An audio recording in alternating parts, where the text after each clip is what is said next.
Hello YouTubers, my name is Frederick Lopez, you're in a new episode of The Final Cut, and today I'm going to be going over my review and thoughts of Underworld Rise of the Lycans. Underworld Rise of the Lycans stars Michael Sheen as Lucian, Bill Nye as Victor, Rona Mitra as Sonia, Stephen McIntosh as Tanis. It is directed by Patrick Tatopoulos. Underworld Rise of the Lycans is a prequel story that traces the origins of the century-old blood feud between the vampires and their one-time slaves, the Lycans. It takes place during the Dark Ages, as a young man named Lucian emerges as a powerful leader who rallies the werewolves to rise up against Victor, the cruel vampire king who has enslaved them.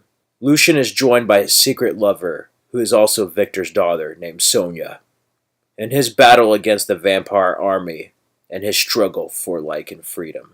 So yeah, Patrick Tatopoulos directed this. This came out in 2009, and as we all know, this is the third film in the Underworld series, but it is in fact a prequel to the original. And part of this was actually shown in the first Underworld film in a flashback. And I was just curious to see how this prequel would be, since we did see the origin of how the war started. And luckily, this actually explores just a tad more than what the flashback provided us in the original Underworld. Now, of course, Rona Mitra is Sonia in this. She wasn't in the first one. There's actually a re-release on the Blu-ray, which actually has clips from this film in the flashbacks of the originals. So I still have the DVD that still has the original actress as Sonia. Yeah, this is one of the better prequel films. I mean, this is up there with Revenge of the Sith, and this is before Star Wars Rogue One. Like, this is a prequel the way it should be. And it's just done right. It feels like it fits in the Underworld universe. And I was skeptical at first because Len Wiseman was not back to direct this installment. So I was skeptical. They brought back Bill Nye as Victor, and Michael Sheen as Lucian is back. And he was such a badass character in the original film. But in this one, you really get to see a different side of Lucian. A very, very different side. Not only the way he was before the war started, but also how he was with Sonia, their romance, and ultimately what makes him become the Lucian we all know from the first Underworld. And in a way, this film is, again, it's not scary, but it is in the horror genre, very gothic and everything. But unlike the first two, this film is really a tragedy in a way. And it's a very, very dramatic and sad film at times. And you really feel the emotion of Lucian. One interesting aspect is that they made the Lycans slaves to the vampires. Now that's something that wasn't really brought up too much in the first two films that I thought was very interesting. How they basically were like the guardians of the vampires against the real werewolves. Werewolves that don't change back to human form. They can't shapeshift. They're real Lycans. And I thought that was a very interesting aspect. Rona Mitra also does look incredibly like Kate Beckinsale, so you can see why Victor fell in love with like Selene as a daughter, just like you reminded him of his precious Sonia, you know? And it's very tragic. In a way, it's almost very Romeo and Juliet-like, which is two different tribes, two different families. In a way, they're two different people. There's vampires and Lycans, and they can't coexist. And even though they may have a baby, it would be an abomination. So, like, it's almost a great statement on just, like, almost like two races or two different people can't come together, and if they do, it's going to be very looked down upon. Very, very different. Tanis is also in this from Underworld Evolution, and he's a very, very kind of like a weasel character, but very smart. Other than that, it's a very, very short Underworld film, but it's one of those 90-minute films that actually feels a lot longer than it is. You get to see characters. It's nice seeing the character back, one of the writers who is in Underworld 1 as Lucian's right-hand man. You see how they meet. A lot of the werewolf stuff is cool. Some parts of the film that kind of turned me down, not necessarily that they were bad, but I didn't really care for, was the other vampires. I know they're supposed to be almost aristocratic and older, but they kind of felt a little cheesy, and I didn't care for them. I really didn't care for them. There's just like a whole bunch of like vampires that are old. They didn't hold the same presence that Victor did. And I'm glad they brought Bill Nye. Bill Nye and Michael Sheen are the highlights of the Underworld series in the first one, and it's nice seeing them back in very different roles. I really like the chemistry between Rona Mitra and Michael Sheen. You really feel their romance. And also the betrayal that Sonya had over Victor, her father. Again, this is a tragedy, and ultimately what I love about this film is it shows how the war between the Lycans and vampires starts, what fuels it. And now it really also enhances the first Underworld. The first Underworld is already good in its own right, but after this one just adds so much to the backstory that it affects the way you watch the original film, and even to a degree Underworld Evolution. And that's something that a good prequel does, is that it affects the way you watch the originals in a good way. It enhances your viewing experience of the previous films, of its successors. And if I had to give it a score, I would probably give it a 4.5 out of 5, a 9.5 out of 10, and an A. Underworld's Rise of the Lycans, it may not be as good as the first two, but it is still a well-made film, and in some aspects a little bit better in some areas. But it does bring what was a trilogy at the time full circle, and I love the ending scene. The ending scene is the opening of the first Underworld film. So you can either watch this one and then 1 and 2, or just go 1, 2, 3 and it's a full circle. And in a way, this was almost like a perfect trilogy too, where I don't know why they made Underworld 4 and 5, especially 4. This is where it could have really should have ended. I mean, there wasn't really much to explore in the story, and it's just tied up everything.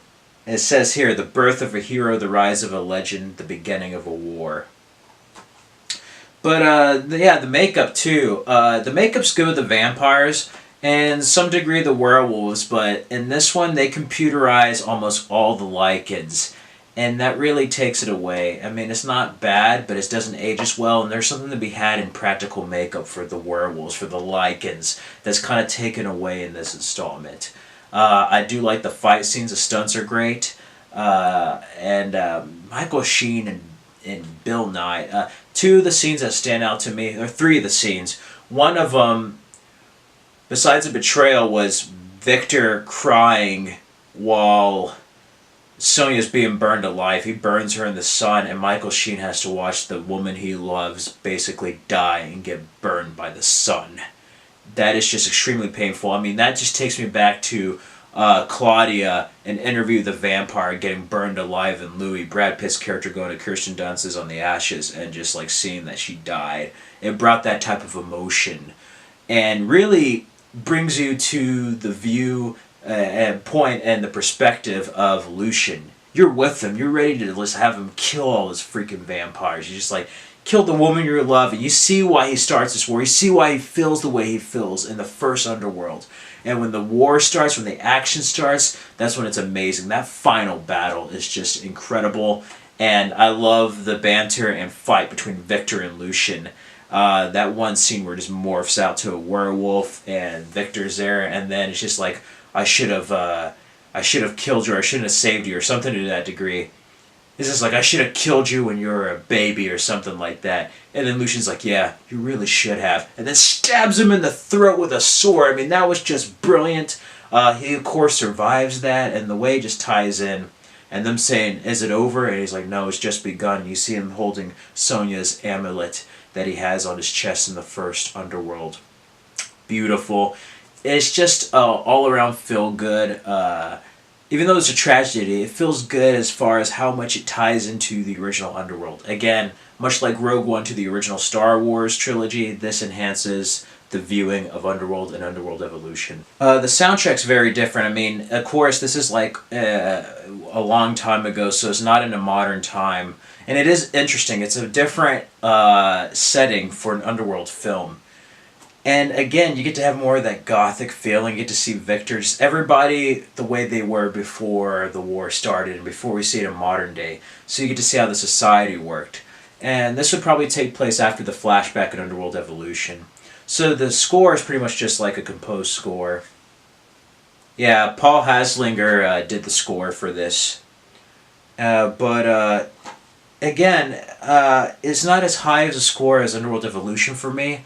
but it's still a very well crafted film, and in some ways, again, better in certain areas than the other two. But overall, I give it a 4.5 out of 5, a 9.5 out of 10, and an A. This is a solid entry in the Underworld series, and probably like the last really strong film of the series. So if you're worried about quality, I would probably stop here and not go to Awakening. But Awakening's still pretty good. You have Kate Beckinsale return in the next one. But it's a very different change of pace, and it was for the better. It was a different type of Underworld film, a different story. And again, I didn't think they were going to push much out of this prequel, because I was like, they're going to do Sonya and how the war started? I mean, they showed all that in a flashback. I mean, what are they going to do? It's almost like Lord of the Rings, where it's just like The Hobbit, they showed how he got the ring. So this one actually added stuff where it wasn't too much, it wasn't to the point where it wasn't enough, it was just the right amount we needed to see. And it really elevated the other films. And yeah, I love the action in this, how the certain characters you see later, how they met before. Again, this is among one of the best prequel films I've ever seen. It joins Revenge of the Sith, Star Wars, Rogue One. It's just all around. It's what a prequel should be. So definitely it does make the final cut. And even though it's not a horror film like the Underworld films, it's action, has horror elements.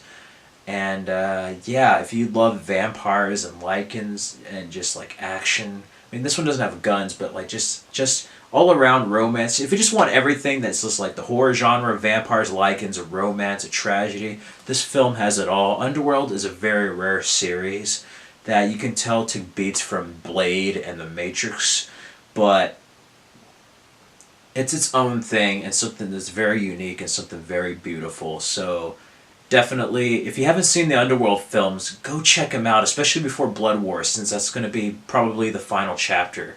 And if you have seen the first two but have not seen Rise of the Lycans, go see it. You will not be disappointed.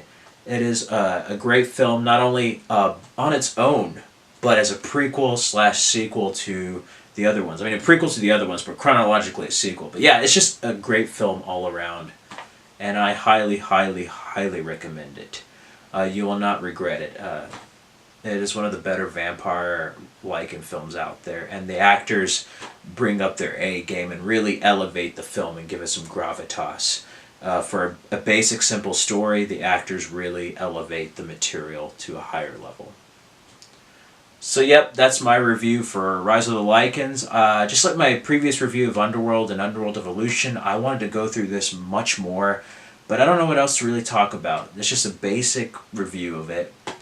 Yeah, cons, too much CGI, not too much practical effects, but everything else as far as the story, editing, action, some of the makeup, the performances, and how it ties to the original two is great. So yeah, let me know in the comments below, what are your thoughts? Did you like or hate Underworld Rise of the Lycans? What's your favorite Underworld film out of all of them?